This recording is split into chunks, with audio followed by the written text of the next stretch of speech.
नमस्कार प्यारे साथियों, स्वागत है एक और नए सेशन में। दोस्तों, आज के सेशन में बात करेंगे चतुर्थ श्रेणी कर्मचारी भर्ती 2025 डीवी के लिए कौन कौन से दस्तावेज की जरूरत पड़ेगी। तो आज के सेशन में स्टेप बाय स्टेप समझने वाले हैं। उसके बाद है रिजल्ट अपडेट और पदों की बढ़ोतरी के बारे में, अपडेट्स के बारे में जानने वाले हैं। तो सभी साथी इन डीवी के डॉक्यूमेंट्स को एक बार जरूर देखें।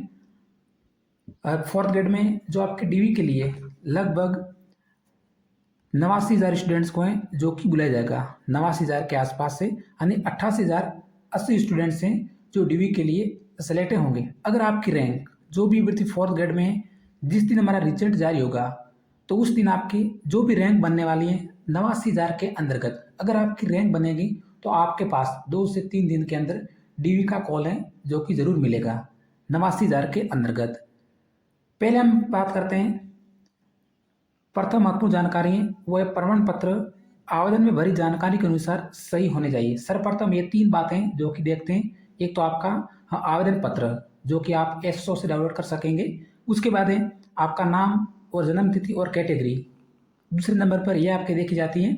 उसके बाद है डीवी कॉल लेटर, जो भी आपके उसमें डीवी कॉल लेटर में जो भी आपके नाम, पिताजी का नाम और जन्मदिन, उसके बाद कैटेगरी, ये 3 महत्वपूर्ण जानकारी डीवी के लिए सर्वप्रथम देखते हैं। उसके बाद है आपके फोर्थ ग्रेड के लिए डीवी के लिए दस्तावेज, चाहे राजस्थान की कोई भी वैकेंसी हो, डीवी के लिए इन मुख्य दस्तावेज की जरूरत पड़ती है। तो डीवी कॉल लेटर जो रिजल्ट जारी होने के बाद अगर आपका चयन होता है, अगर आपकी रैंक बनती है 89,000 के अंतर्गत ऑफिशियल जानकारी के अनुसार, तो आपका डीवी कॉल लेटर बिल्कुल डाउनलोड हो जाएगा, सूचना पत्र। उसके बाद है ऑनलाइन आवेदन फॉर्म। ये जो फॉर्म है एसओ आईडी से अभी भी आप डाउनलोड कर सकते हैं। उसके बाद आपके एडमिट कार्ड, ये भी एसएसओ आईडी से डाउनलोड कर सकेंगे। उसके बाद 10वीं की अंक तालिका, इसकी जरूरत पड़ती है, चौथा ऑप्शन है। अब हम 5 डॉक्यूमेंट्स हैं, वो है आधार कार्ड। लगभग सभी के पास आधार कार्ड है। उसके बाद निवास प्रमाण पत्र, अगर आपके पास निवास प्रमाण पत्र है तो इसकी भी जरूरत पड़ेगी। वैसे सभी साथियों के पास हो जाता है निवास प्रमाण पत्र या फिर मूल निवास प्रमाण पत्र। जन्म तिथि प्रमाण पत्र, अगर आपके पास जन्म तिथि प्रमाण पत्र नहीं है तो 10वीं की अंक तालिकाएं जो कि आपको लेके जाना है। उसके बाद पासपोर्ट साइज फोटो,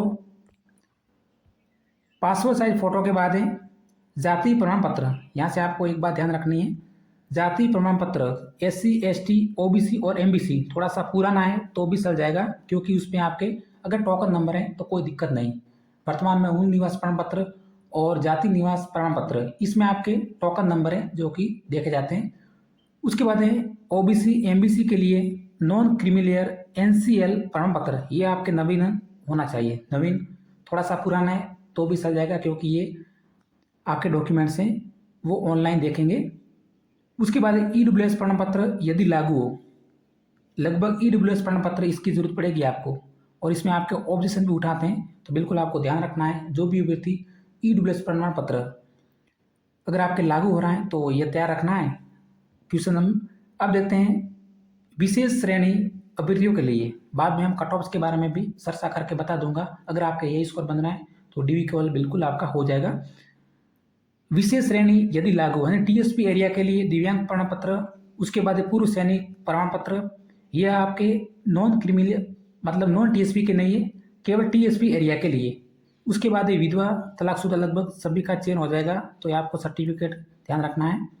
उसके बाद महिला उम्मीदवार के लिए विवाह प्रमाण पत्र, अगर आपका नाम बदला हो तो इसकी जरूरत पड़ती है, यदि आपका नाम बदला हो तब, नहीं तो कोई जरूरत नहीं है। अब हम बात कर लेते हैं अन्य डॉक्यूमेंट से जिसको जरूरत नहीं पड़ती, फिर भी आपको चरित्र प्रमाण पत्र, बैंक पासबुक और स्व घोषणा पत्र।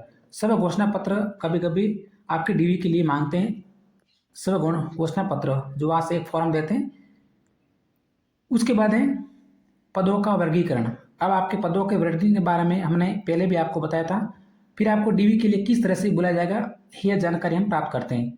कैटेगरी वाइज डीवी के लिए अभ्यर्थी, तो एक बार जरूर देखना चाहिए, क्योंकि ये अभ्यर्थी बोलेंगे कि 88,000 आपको 80 स्टूडेंट, लगभग मैंने 89,000 का बोला था, इतने स्टूडेंट्स हैं जिसका डीवी कॉल आने वाला है। अभ्यर्थी बोलेंगे कि डीवी कॉल के लिए तो 1,10,000 स्टूडेंट है जो कि बुलाए जाएंगे, तो ऐसा बिल्कुल नहीं है। ऑफिशियल जानकारी के अनुसार 88,080 स्टूडेंट्स हैं जो डीवी के लिए क्वालिफाई होंगे।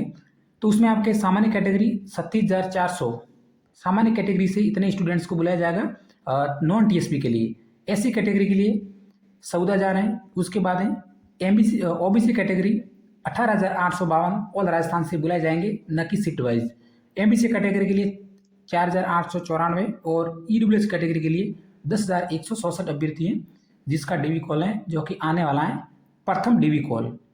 अब हम बात कर लेते हैं नॉन टीएसपी टीएसपी एरिया के लिए। तो टीएसपी एरिया के लिए इसका आपको दुगना करना है। जैसे आपके बॉयज़ की पोस्ट है 1,022, तो इसका दुगना करना है, लगभग 4,000 अभ्यर्थी डीवी के लिए क्वालिफाई होंगे।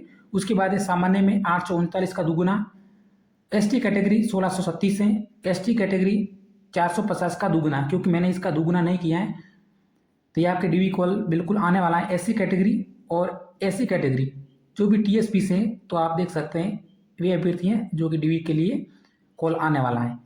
अब हम बात कर लेते हैं कट ऑफ्स के बारे में।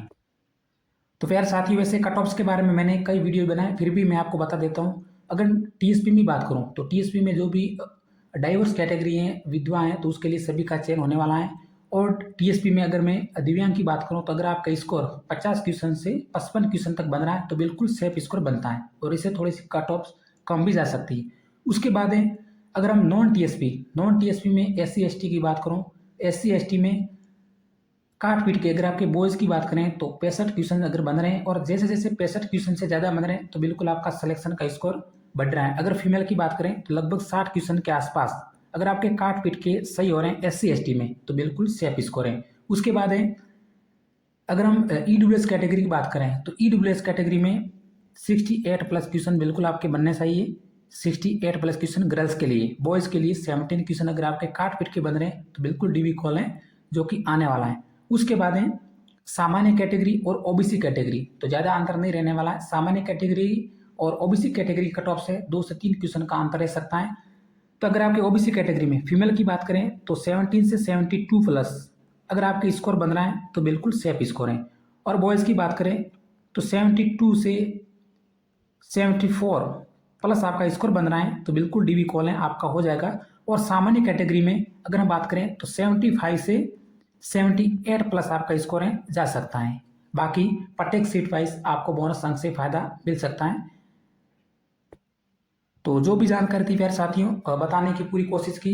रोजाना हमारे लाइव कट ऑफ परिचर्चा हमेशा या तो शाम के समय या सुबह 9 बजे लगती है, तो वहाँ से आप जुड़ सकते हैं और अपने जो भी मार्क्स हैं वो लाइव सेशन में बता सकते हैं। तो फिलहाल आज की क्लास में इतना ही। अगर हमारी जानकारी आपको पसंद लगी हो तो जो भी चतुर्थ श्रेणी कर्मचारी अभ्यर्थी हैं क्लास को लाइक करके जरूर जाएं। इसी तरह मिलेंगे अगले सेशन में। धन्यवाद।